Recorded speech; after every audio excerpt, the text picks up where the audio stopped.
alongside which camera bag is best, primes versus zooms, and which brand has the best autofocus, there is one perennial difference of opinion in the photographic community. Ever since the first photo editors were released, photographers have been arguing about what constitutes an acceptable level of editing and what does not. There are technology evangelists who embrace every new feature as it rolls out, and there are photo purists who think twice about applying 3-pixel crops. Most photographers, I think it's fair to say, sit somewhere between those two positions, rather than at the extremes. Now though, we also have AI to contend with, a tool so powerful it can completely alter a photograph with such skill that the clues that would ordinarily give the game away are almost entirely concealed. So the question we're asking ourselves today is this: is it acceptable to use AI to edit photographs? If so,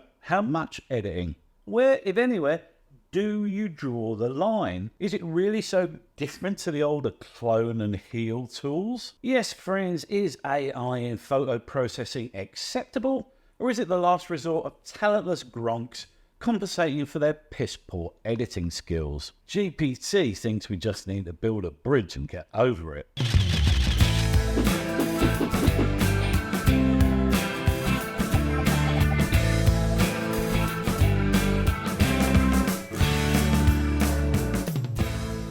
In April this year, Meta, i.e. Facebook and Instagram, started labeling content on the platform with "Made by AI" tags. On the face of it, this seems like an eminently beneficial strategy because it neatly divides fake images created by text prompt from real photographs made by real photographers using real cameras. Unfortunately, Meta's labeling solution was typically half-assed, and photographs that had no right being tagged as made by AI got that mark of shame. This led to a bit of a punch-up a couple of weeks ago when a photographer's totally legit landscape shot got the AI label. Check out this video when I discuss that situation. What I found interesting about this story wasn't the half-assed implementation of labeling by Meta. That was only to be expected. No, what surprised me was the attitude of people commenting on the photograph in question. Scrolling down the comments, it struck me that actually most of the people commenting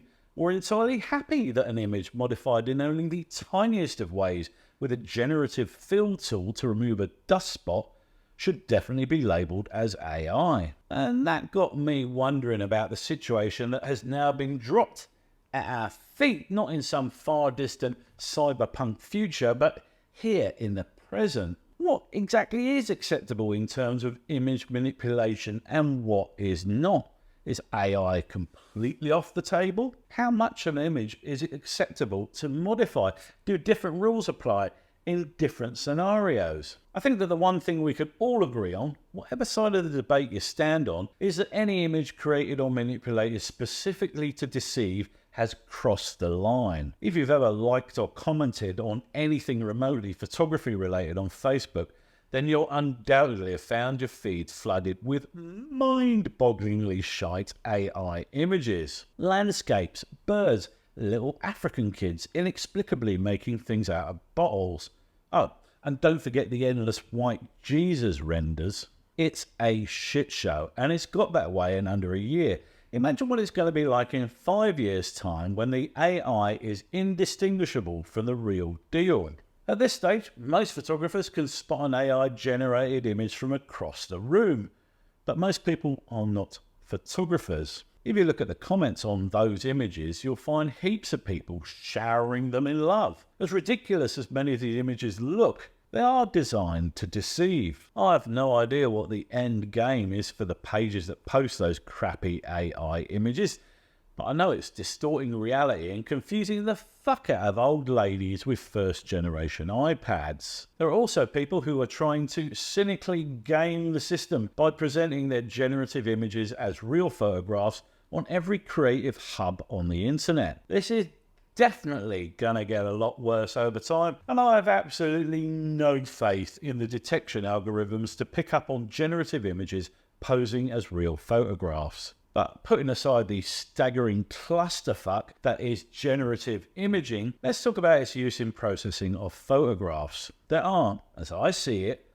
four main scenarios to consider when it comes to post-processing: commercial, fine art, hobbyist, and competitive. And it's only in the case of competitive photography that there is anything close to a list of rules that must be complied with. The Sony Awards, for instance, say, quote, "For the avoidance of doubt, all entries must originally be from either an analog or digital photograph. Computer-generated content cannot be the origin of the entry." This is ironic, of course, since the winning image in 2023 turned out to be AI. But, I'm sure Sony had the best intentions. The Epson Awards, meanwhile, say, quote, "Images must be 100% photographic in origin. Manipulation is allowed, but excessive manipulation may be scored down by the judges if not well executed." That last one's a bit worrying, isn't it? Well executed. So if you create some seamless edit that utterly changes the photo, it's okay. I thought it was the Epson Pano Photo Awards. But in both of these example cases, it seems to me that generative imaging tools are apparently fair game. Okay, let's talk about commercial photography work now. Adverts, marketing materials, brochures, and all the other mainstays of your recycling bin. We consumers in the West, who have never known anything other than a capitalist society driven by money and competition, are far too cynical to expect anything close to honesty in commercial photography. Retouching products, painstakingly removing all the flaws from models, using composites, color grading, pretty much anything goes. Advertising is to do with brand and image. So while it sucks that we can't trust what we're seeing, we're also used to it that nobody now expects to see anything close to reality in an advert, not even adverts for hamburgers. Then there's fine art, and here too, pretty much anything goes. Fine art does not pretend to depict reality. It's about showcasing an artistic vision. If that vision includes using AI to accomplish your goal, then knock yourself out. Use Photoshop, Midjourney, Stable Diffusion, or photocopies of a picture of an elephant you draw on an Etch-a-Sketch. The world's your oyster. Finally, we have hobbyist photography, and here the rules, and what I might tepidly refer to as a sort of moral framework, are, how can I put this, fluid. Over the last decade or so, the parameters surrounding what is considered acceptable post-processing, with or without AI, have shifted. I'm referring to landscape photography in particular because that's my chosen niche, but it's true of all of them. If you consider a scale with straight out of the camera at one end of the axis and all the sliders in Luminar Neo at the other end, then we're definitely further towards the Luminar end of town in 2024. Ultimately, that sketchy moral framework, what is considered fair game in post-processing, is determined by your peers. And if you look at the most lauded landscape photographs taken by the most lauded landscape photographers, the images that get all the loving on the socials, then it's clear that none of them are leaving it at shadows, highlights, and a level horizon. Peter Lick, Max Reeve, Mark Adamus, Daniel Corden, Michael Chamberlain, Ted Gore, Erin Babnick, Elia Locardi, Zach Schnepp, Ryan Dyer, and Enrico Fossati all process the ever-loving shit out of all of their images, and they are regarded as amongst the best in the game. This isn't a criticism of them or their photography. I am simply pointing out that what is considered perfectly normal processing in 2024 is wholly different to what was considered perfectly normal in, say, 2014. This is, of course, a reflection of the tools that we photographers now have access to, as Photoshop and the 100 other editors that came after it have added feature after feature, so photographers have used them when editing their shots. So it was only natural that as the first AI tools started to appear in our photo editing apps, that we use them too. Their use depends on whether you have any desire to present a natural and realistic image to the world. If you're a landscape photographer who wants to honestly showcase our planet, then how far can you push the retouching tools and features such as Photoshop's generative fill. I will state that I personally believe that an image is no more natural if you only use the clone tool to fix up issues in the shot. You don't get to sit on the moral high ground because you use the spot healing brush, remove patch or content aware move. You're shifting pixels around your image that weren't there in the first place, just like the rest of us. One viewpoint is that generative tools are inferior to more traditional retouching tools because they require no skill to use. While I certainly agree that there is zero skill involved in using generative fill, basing what is considered legitimate and what is not on how much skill is required makes no sense. If I spent ages with the old marquee tool, painstakingly defining the edges of a sky mask, and I then completely replaced the sky, that photograph, by this argument, carries greater validity than one in which I remove a tiny dust spot